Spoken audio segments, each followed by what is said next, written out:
Voilà, effectivement, on passe à un autre exemple de nos collaborations avec des compagnies industrielles dans le cadre du centre de référence, avec cette pathologie qui est sévère, progressive, mais moins fréquente que la chondroplasie.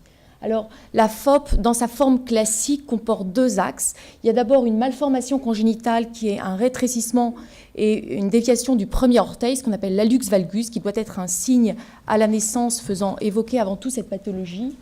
Et deuxièmement, des ossifications anormales, hétérotopiques, intramusculaires, qui vont survenir à un âge variable, en général avant l'âge de 10 ans, qui sont des phénomènes, des poussées inflammatoires survenant selon un axe très particulier, crânio-caudal, postéro-antérieur, et qui vont être soit spontanées, soit secondaires à un vaccin, un traumatisme ou même une chirurgie. Et donc ces ossifications endochondrales intramusculaires qui peuvent aussi atteindre les anthèses, les capsules articulaires, vont aboutir à un état d'ankylose progressive des différents segments, des déformations, des limitations pulmonaires, et donc une situation de handicap fonctionnel important, en général au début de la vie adulte. Et à l'âge adulte, ce sont des patients qui vont avoir de nombreuses complications, au devant desquelles sont les complications respiratoires et les phénomènes thromboemboliques.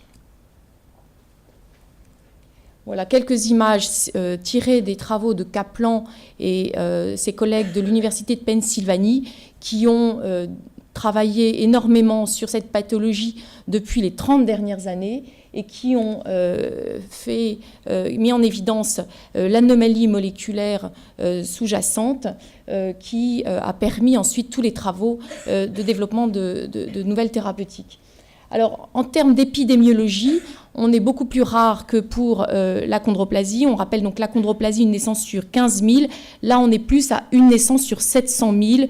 Ce qui fait à peu près 80 patients, voyez, en France. Et en France, grâce à toute l'énergie et le travail de Martine Lemaire, nous avons ici aux enfants malades une assez grosse cohorte d'enfants porteurs, d'enfants et d'adultes que nous suivons en collaboration avec les médecins locaux et donc de personnes ayant une FOP. Alors, sur le plan moléculaire, donc l'identification du gène selon une collaboration internationale d'ailleurs où Necker a participé, Martine Lemaire avait participé avec plusieurs familles françaises, donc a permis d'identifier ce gène ACVR1 qui est on va aller vite, alors qui est un récepteur transmembranaire, récepteur au BMP. C'est une mutation gain de fonction qui va entraîner une activation de cette voie des BMP qui va être elle-même responsable d'activation de gènes impliqués dans l'ossification endochondrale. Et fait très particulier, comme pour la chondroplasie, il s'agit d'une mutation quasiment unique, récurrente, dans 90% des cas, qui est la R206H. Et cette pathologie, alors sur le plan thérapeutique, jusqu'à ces dernières années, on était extrêmement démunis. Les seuls traitements proposés étaient des corticoïdes ou des anti-inflammatoires non stéroïdiens lors des poussées, et puis ensuite des mesures symptomatiques.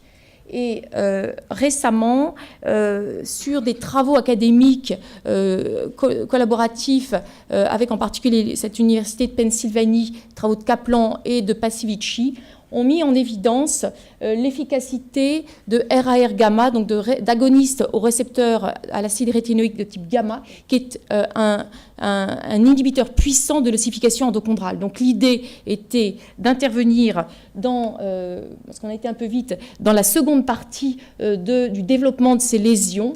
Il y a d'abord une phase inflammatoire et ensuite une phase d'ossification endochondrale. Donc le but était de permettre d'avoir de tester l'influence de ces agonistes au RAR gamma au moment de la phase de développement de cartilage, d'induction de cartilage dans le muscle.